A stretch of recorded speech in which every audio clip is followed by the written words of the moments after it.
a little too yellow, you could always. Oh, I'm sorry, what's that? It's like a violet or yellow. Type in packages or go to package tool folder.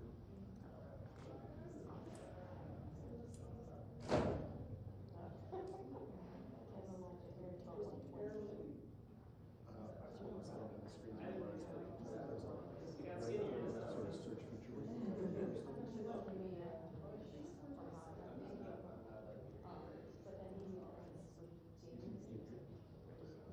can upload it to LaTeX or LaTeX way.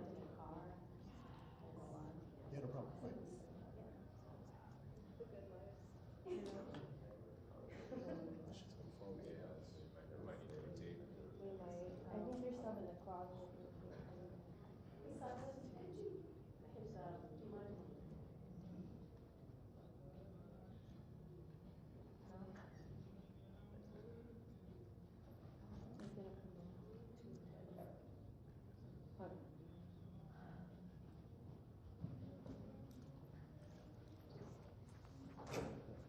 Aw, doesn't it look good? Okay. White. Serious. Okay, thank you. Got it. You look marvelous.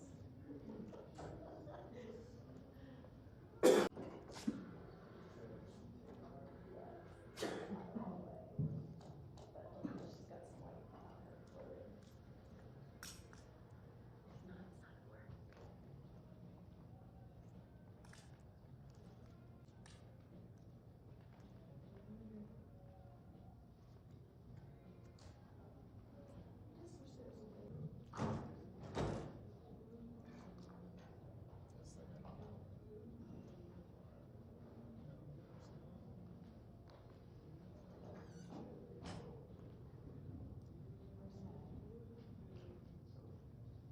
Oh, you're not signing.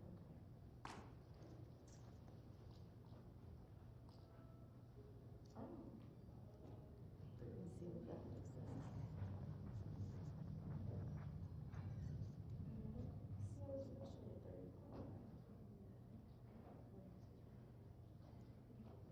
Oh, no,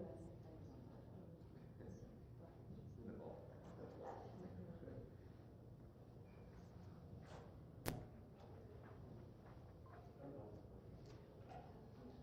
Does that look better? Sure. Okay, as long as it doesn't fall off, right? Yeah. Okay, let me just put a piece of tape.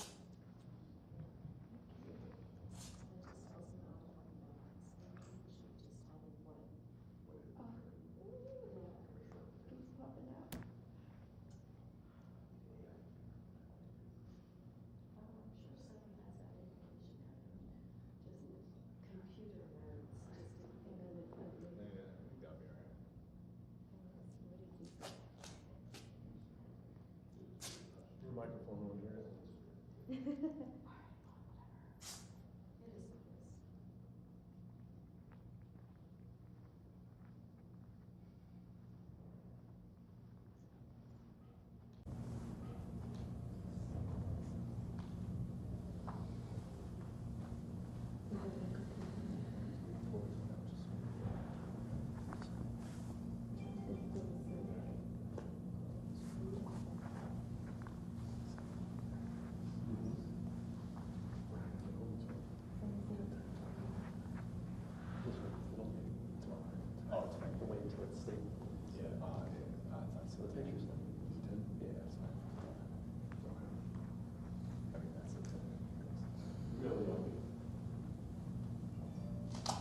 on eagle eye. I'm keeping track. Yeah.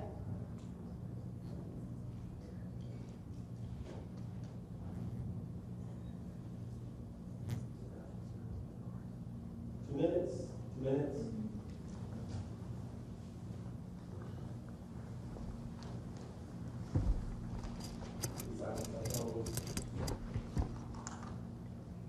Hey, it's there. We just gotta do it one prayer or something. Thanks.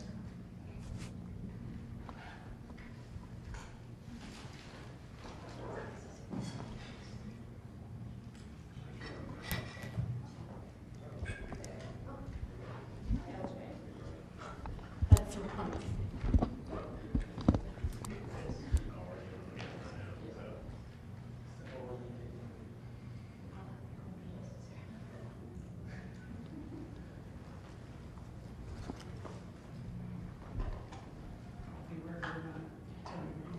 Oh, she's coming in that way.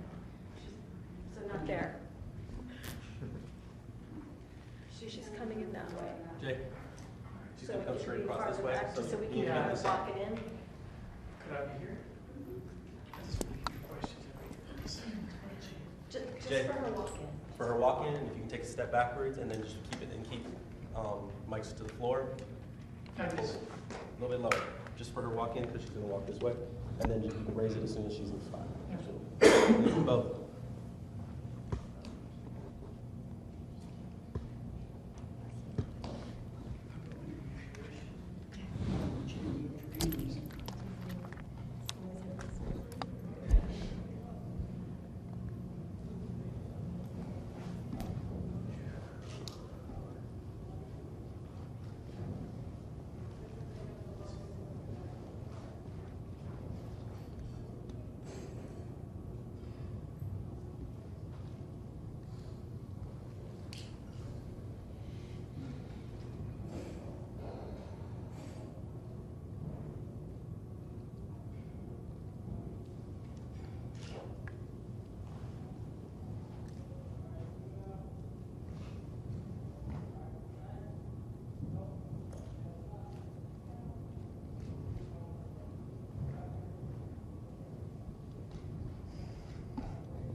Well, it's good to be in Texas, and we are here because obviously it is a very important state, and we are here to really highlight that, sadly, the elected leaders of Texas, a lot of them, have made Texas ground zero.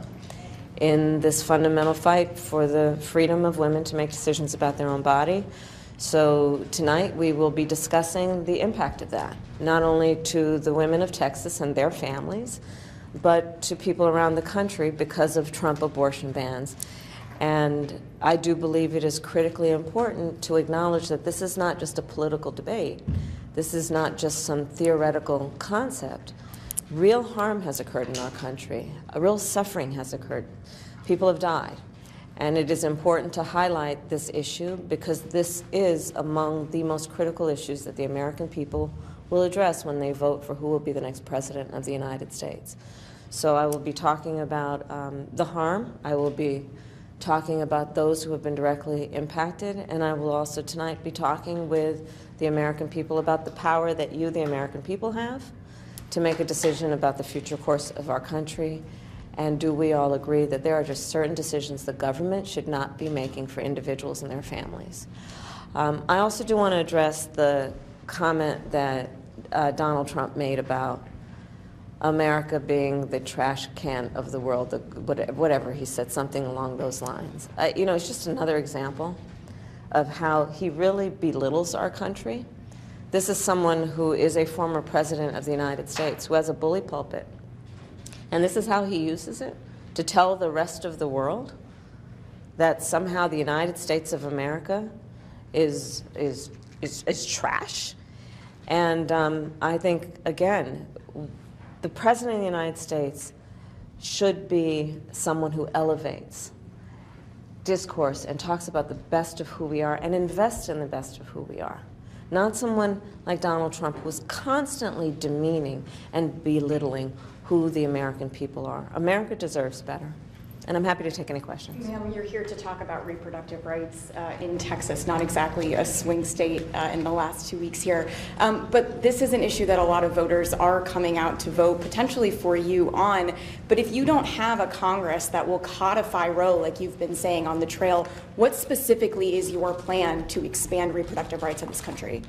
Well, when Texans vote for Colin Aldred for the United States Senate, we will be in a position where we actually will be closer to being able to put back in place the protections of Roe v. Wade. And as I have said, and it is my pledge, when Congress passes a bill putting back in place reproductive freedom, I will sign it into law. But if you don't have a friendly Congress, there's no plan B, there's no other plan? We keep fighting. And our country, America, has a history of understanding. We don't give up the fight for freedom. We do not give up the fight when it comes to some of the most basic freedoms any individual in our country has a right to expect, including the right of a woman to make decisions about her own body and not have her government tell her what to do. Madam Vice President, staying on Congress, Politico is reporting a House Freedom Caucus leader says that North Carolina should consider giving Trump its electors before votes are counted because the Helene damage was in predominantly Trump counties. What's your reaction to language like that? America deserves to have leaders who respect the importance of one of the pillars and foundations of our democracy, which is free and fair elections, and that they are not manipulated by elected leaders for the sake of their own political future or their own political strategy for how they themselves want to succeed. This has to be about what's in the best interest of the American people. And one of the big issues in this election and in the next 11 days is, do you want a president who on one hand, in the former President Donald Trump, tried to undo the will of the people, incited a violent mob to attack the United States Capitol, where 140 law enforcement officers were injured and some were killed? Or do you want a president who respects the will of the people, free and fair elections, and the right of the people to make a decision about who are their leaders? Some Democrats are concerned that you've pivoted too far away from talking about the economy and really prioritizing that in these final days of the election, that you could end up losing some progressive voters and some working class voters because of that. What do you say to those people, especially ones who might be concerned that, you know, doing a big closing argument speech at a place like the Ellipse may be leaning more into talking about the threat of Trump to democracy and not his threats that you see to the economy? One of the things that I love about the American people is we can hold many thoughts at once. And one of the highest priorities for the American people right now is bringing down cost, and that is the priority of my agenda and will be the priority of my work when I'm elected President of the United States. My priority includes fighting for our democracy, including fighting for the freedom of people to make decisions about their own body, including what we must do to speak out against threats to our democracy, what we must do to speak up in defense of our allies around the world on important international rules and norms such as sovereignty and territorial integrity. All of these issues are issues that affect and concern the American people, and I will continue to speak on all of them. Jamie Dimon wants to be a part of your cabinet. Have you talked to him about that? And do you think Wall Street should be a part of your cabinet? We have 11 days to go. I do not have a cabinet yet. And so the decisions I'm making are all about what I will be doing and what we will be doing to remind the American people of the power of their vote. So you haven't thought about that yet? I have not.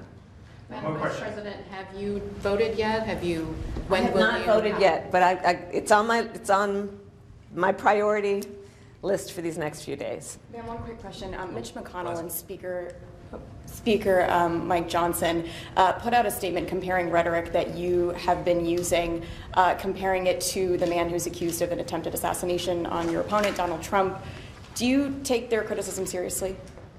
Well, listen, we all must speak out against any form of political violence, and I'm very clear about that. No one should be the subject of violence, much less political violence. But the American people deserve to be presented with facts and the truth. And the fact and the truth is that some of the people closest to Donald Trump when he was president, generals, including most recently John Kelly, a 4-star Marine general, have been very clear about the danger and the threat that Donald Trump poses to America and the fact that he is unfit to serve. And the American people deserve to hear that and know about that so they can make a decision based on what's in the best interest of themselves and their families. We talked to a lot of voters, some who are undecided, and while they are turned away from Donald Trump, they also have told us that they felt like they haven't heard enough of your policies specifically. Do you feel that in your messaging in these final days of the election, you're striking the right balance against Trump and talking about the specifics of your own policy enough? That is a balance that must be struck. There's no question about that. And I invite everyone who's watching to go to KamalaHarris.com, where you will see 80 pages of our policies on a number of issues that include, again, as my priority, what we're going to do to bring down the cost for American families, including the cost of housing, the cost of groceries, the cost of child care, the cost of home health care for seniors. And I will continue to talk about also what we must do to understand the threat that Donald Trump poses to our democracy and our future and our security. You ready for Beyonce? Thank you all. Ma'am, you ready for Beyonce? More to follow. Thank you.